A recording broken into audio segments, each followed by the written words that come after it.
Salam, selamat pagi. Selamat bertemu di dalam nama Tuhan Yesus. Kiranya hari ini lebih baik daripada hari-hari sebelumnya. Tuhan senantiasa selalu menolong, membimbing, dan memberkati kita semua.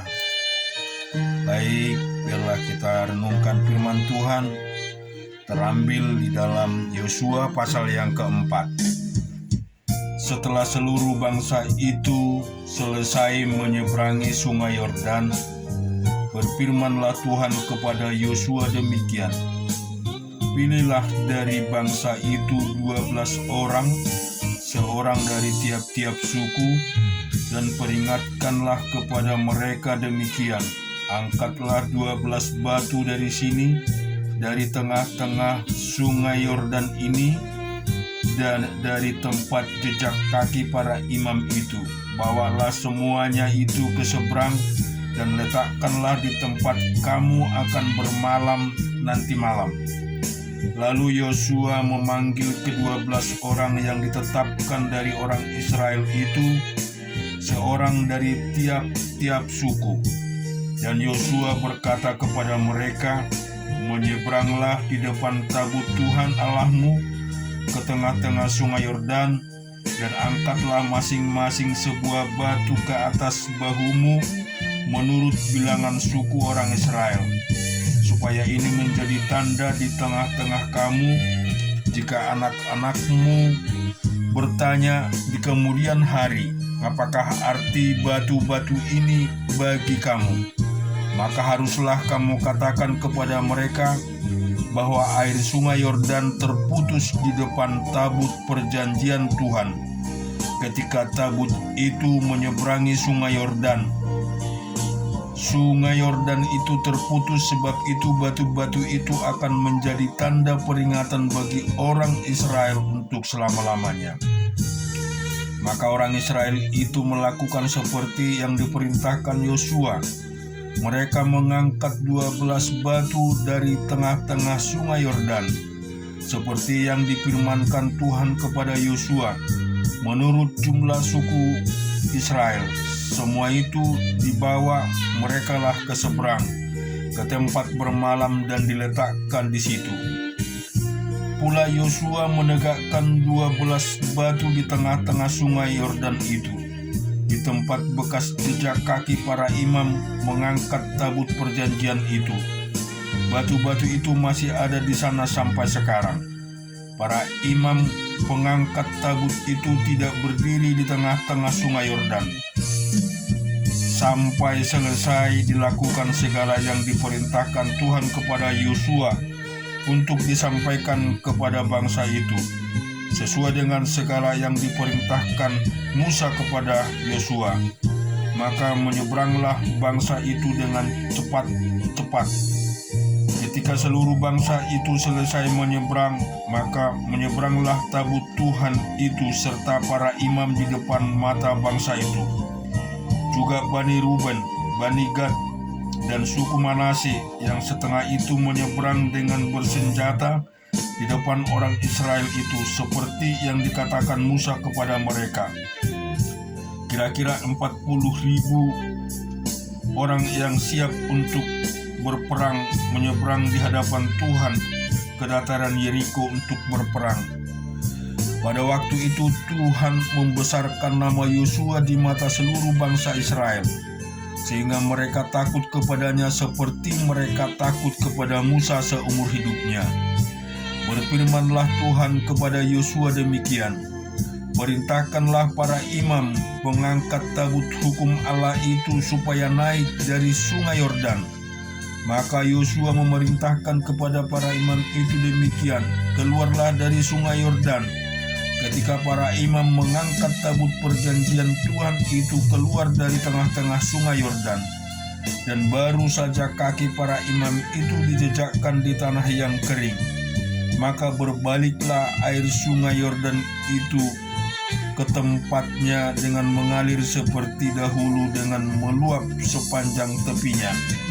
Bangsa itu telah keluar dari sungai Yordan pada tanggal 10 bulan pertama, dan mereka berkemah di Gilgal di batas timur Yeriko. Ke-12 batu yang diambil dari sungai Yordan itu ditegakkan oleh Yosua di Gilgal.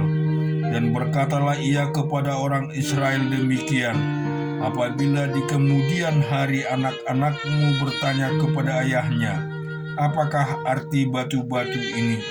Maka haruslah kamu beritahukan kepada anak-anakmu begini, Israel telah menyeberangi sungai Yordan itu di tanah yang kering, sebab Tuhan Allahmu telah mengeringkan di depan kamu air sungai Yordan, sampai kamu dapat menyeberang seperti yang telah dilakukan Tuhan Allahmu dengan laut Teberau, yang telah dikeringkannya di depan kita sampai kita dapat menyeberang, supaya semua bangsa di bumi tahu bahwa kuat tangan Tuhan, dan supaya mereka selalu takut kepada Tuhan Allahmu.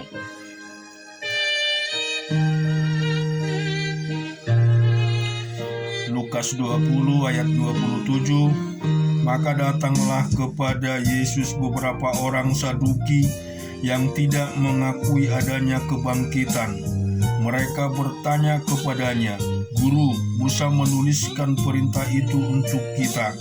Jika seorang yang mempunyai saudara laki-laki mati sedang istrinya masih ada, tetapi ia tidak meninggalkan anak saudaranya, harus kawin dengan istrinya itu dan membangkitkan keturunan bagi saudaranya itu. Adalah 7 orang bersaudara. Yang pertama kawin dengan seorang perempuan, lalu mati dengan tidak meninggalkan anak. Lalu perempuan itu dikawinkan oleh yang kedua dan oleh yang ketiga, dan dengan demikian berturut-turut oleh ke-7 saudara itu.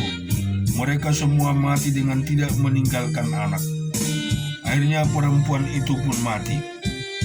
Bagaimana sekarang dengan perempuan itu? Siapakah di antara orang-orang itu yang menjadi suaminya pada hari kebangkitan? Sebab ke-7-nya telah beristrikan dia. Jawab Yesus kepada mereka, orang-orang dunia ini kawin dan dikawinkan, tetapi mereka yang dianggap layak untuk mendapat bagian dalam dunia yang lain itu dan dalam kebangkitan dari antara orang mati tidak kawin dan tidak dikawinkan. Sebab mereka tidak dapat mati lagi. Mereka sama seperti malaikat-malaikat yang mereka adalah anak-anak Allah, karena mereka telah dibangkitkan. Tentang bangkitnya orang-orang mati, Musa telah memberitahukannya dalam nas tentang semak duri, di mana Tuhan disebut Allah Abraham, Allah Ishak, dan Allah Yakub. Ia bukan Allah orang mati, melainkan Allah orang hidup, sebab di hadapan Dia semua orang hidup. Mendengar itu, beberapa ahli Taurat berkata, Guru, jawabmu itu tepat sekali, sebab mereka tidak berani lagi menanyakan apa-apa kepada Yesus. Tetapi Yesus berkata kepada mereka, bagaimana orang dapat mengatakan bahwa Mesias adalah anak Daud? Sebab Daud sendiri berkata dalam kitab Mazmur, Tuhan telah berfirman kepada Tuanku, duduklah di sebelah kananku, sampai kubuat musuh-musuhmu menjadi tumpuan kakimu. Jadi Daud menyebut dia tuannya, bagaimana mungkin ia anaknya pula? Ketika semua orang banyak mendengarkan, Yesus berkata kepada murid-muridnya, waspadalah terhadap ahli-ahli Taurat yang suka berjalan-jalan, memakai jubah panjang dan suka menerima penghormatan di pasar, yang suka duduk di tempat terdepan di rumah ibadat dan di tempat terhormat dalam perjamuan, yang menelan rumah janda-janda dan yang mengelabui mata orang dan dengan doa yang panjang-panjang. Mereka itu pasti akan menerima hukuman yang lebih berat.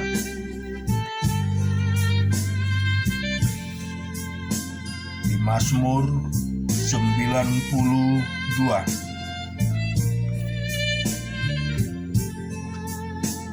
Mazmur nyanyian untuk hari Sabat adalah baik untuk menyanyikan syukur kepada Tuhan dan untuk menyanyikan mazmur bagi nama-Mu yang maha tinggi, untuk memberitakan kasih setia-Mu di waktu pagi dan kesetiaan-Mu di waktu malam, dengan bunyi-bunyi 10 tali dan dengan gambus, dengan iringi kecapi, sebab telah Kau buat aku bersuka cita ya Tuhan, dengan pekerjaan-Mu, karena perbuatan tangan-Mu akan ada bersorak-sorai.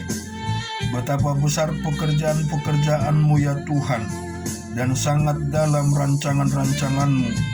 Orang bodoh tidak akan mengetahui dan orang bebal tidak akan mengerti hal itu. Apabila orang-orang fasik bertunas seperti tumbuh-tumbuhan dan orang-orang yang melakukan kejahatan berkembang, ialah supaya mereka dipunahkan untuk selama-lamanya. Tetapi Engkau di tempat yang tinggi untuk selama-lamanya ya Tuhan. Sebab sesungguhnya musuh-Mu ya Tuhan, sebab sesungguhnya musuh-Mu akan binasa. Semua orang yang melakukan kejahatan akan dicerai-beraikan. Tetapi Kau tinggikan tandukku seperti tanduk benteng. Aku ditunggangi dengan minyak baru.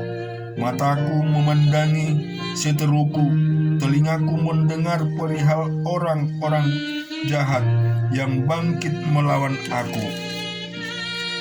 Orang benar akan bertunas seperti pohon korma, akan tumbuh subur seperti pohon aras di Libanon.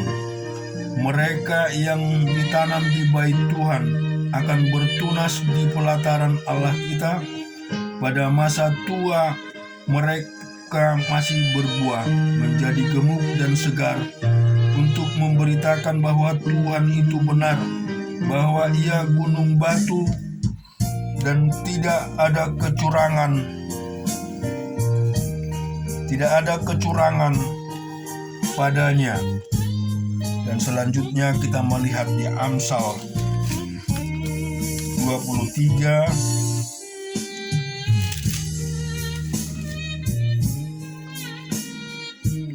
ayat 17. Janganlah hatimu iri hati kepada orang-orang yang berdosa, tetapi takutlah akan Tuhan senantiasa. Karena masa depan sungguh ada, dan harapanmu tidak akan hilang. Hai anakku, dengarkanlah dan jadilah bijak. Tunjukkanlah hatimu ke jalan yang benar. Janganlah engkau ada di antara peminum anggur dan pelahap daging, karena si peminum dan si pemelahap menjadi miskin, dan kantuk membuat orang berpakaian compang-camping. Dengarkanlah ayahmu yang memperanakkan engkau, dan jangan menghina ibumu kalau ada ia sudah tua. Belilah kebenaran dan jangan menjualnya.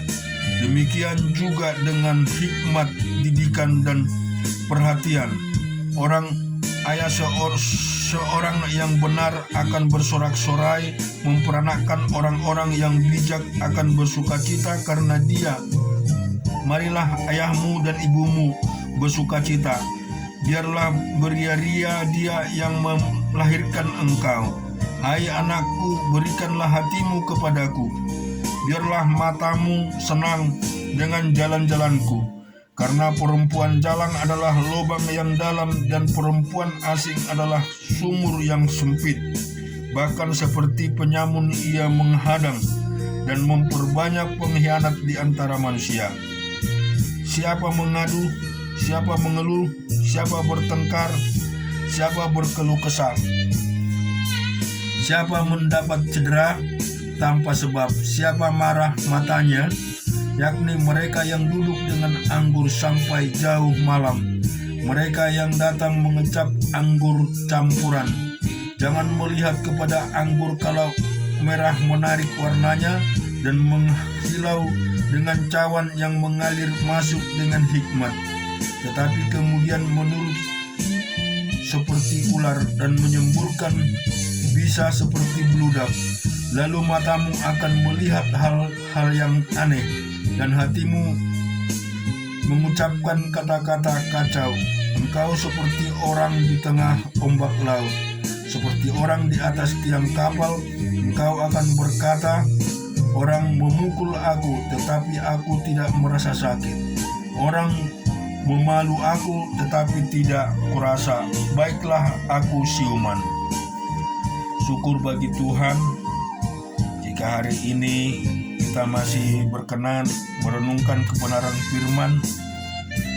Tuhan Allah yang baik selalu memberikan pertolongan. Demikian ketika bagaimana bangsa itu menyeberangi sungai Yordan, sebuah mukjizat yang luar biasa diberikan saat penyeberangan tabut perjanjian, bahwa air Yordan itu berhenti mengalir dan bangsa itu bisa melewati. Kita menyerukan Bapak Ibu Saudara bahwa pertolongan Tuhan selalu ada ketika kita percaya kepada Tuhan kita Yesus Kristus yang selalu memberikan kasih-Nya kepada kita. Amin.